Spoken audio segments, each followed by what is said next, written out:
Right, so there's a comforting fiction we're encouraged to believe about the Nobel Peace Prize, which is whatever else is happening in the world, this one institution floats serenely above it all, dispensing moral approval, untouched by power, pressure, or consequence. Wars rage, sanctions bite, economies are strangled, governments plot regime change, things like that. But the Peace Prize, we're told, is a candle in the darkness. Pure, symbolic, harmless.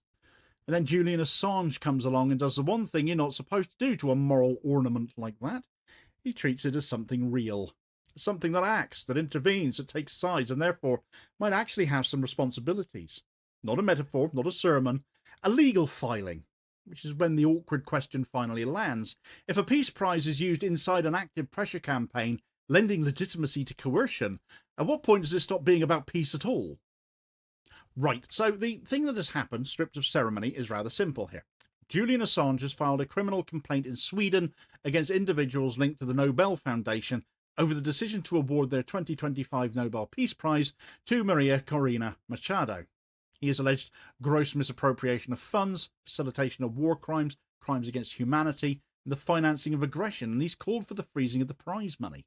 No slogans, no theatrics, a legal filing aimed directly at one of the most protected moral institutions in the Western political system. And before the reflex response kicks in that this will go absolutely nowhere, the prosecutors will decline to touch it, that the bar is impossibly high here, that reaction misses what is actually being tested by this, because this is never about expecting a conviction.